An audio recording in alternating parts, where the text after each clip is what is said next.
کہ خادم حسین رضوی صاحب نور اللہ مرکز میرے استاد علماء شیخ الحدیث و تفسیر حضرت علامہ خادم حسین رضوی صاحب نور اللہ مرکز آپ فرمائیں دیں کوئی کشامت نہیں ہے کوئی تعریف نہیں ہے آپ نے فرمائیں دیں کہ کاش دنیا تے ایک خواجہ فقیر مدھور ہو گیا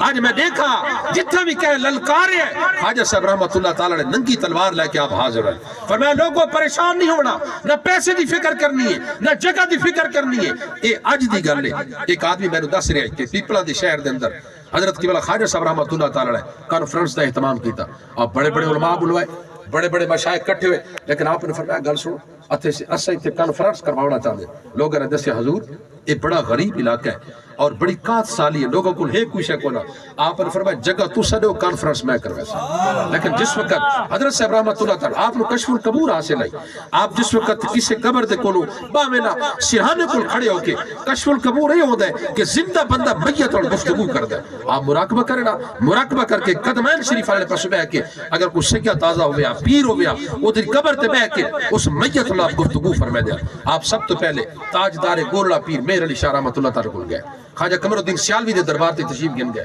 آپ بڑے بڑے خانقاہاں تے تشریف لے گئے لیکن جس وقت گئے لوگ آدن رب دی عزت دی قسم قبلہ خواجہ صاحب رحمۃ اللہ تعالی علیہ قدماں نے پس بیٹھ کے فقیراں نو اتنا عرض کر دین حضور اتھے مرکز ہے انہاں دا غیرہ دا مرکز ہے لیکن میں فقیر محمد کانفرنس کروانا چاہنا کیا تسی راضی ہو تسی خوش ہو میری ہیلپ کر سو لیکن جس وقت قبلہ خواجہ صاحب رحمۃ اللہ تعالی علیہ کانفرنس کرائی قبلہ تاجدار گولڑا مہر علی شاہ خواجہ قمر الدین سیالوی سید دیدار علی شاہ صاحب بڑے بڑے سیدزادے بڑے بڑے مشائخ رب دی عزت دی قسم لوگ آدن کہ ایسا سر دی اکھاں نال خواب وچ ویکھیا کہ فقیر کانفرنس کرویندا پہ وہ سارے فقیر دی کانفرنس اٹھائے لیکن دیکھو کہ جڑے بندے حضور دی شریعت دا چوکی دارہ کر دن رب دے محبوب علیہ السلام کہہ دا حق نہیں رکھ دے محبوب کائنات حضور علیہ السلام دی ذات مبارکہ کہہ دا حق نہیں رکھ دے جیڑا بندہ حضور نال پیار کر دے حضور نال عشق رکھ دے آج دیکھو تھوڑی برادری دے خان صاحب نے حضور علیہ السلام دے میلاد دے نا دا آج اہتمام کیتے میں سمجھتا کہ جی آباب اسی قدر انسان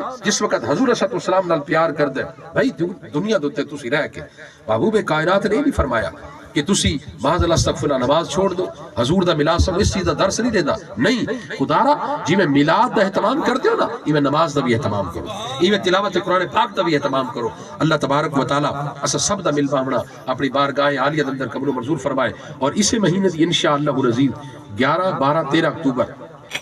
میرے آقا تصوف شیخ طریقت میرے مطلب پیر و مرشد حضرت خواجہ غلام حسن سواگ رحمۃ اللہ تعالی علیہ آپ کی عرس کی تقریبات شروع ہو رہی ہیں 11 12 13 اکتوبر تمام آپ ضرور شرکت فرمائے سو اسے مہینے دی 28 29 30 اکتوبر مطلب آستانہ پیر بارو شریف میرے جد امجد حضرت محمد عبداللہ المارو پیر بارو صاحب رحمۃ اللہ تعالی علیہ آپ کی عرس مبارک دی تقریبات شروع ہو رہی ہیں تمام آپ خود بھی اپنے بچوں لے کے اس عرس سے ضرور شرکت کرنی ہے اللہ عمل دی توفیق عطا فرمائے بچہ بیٹھا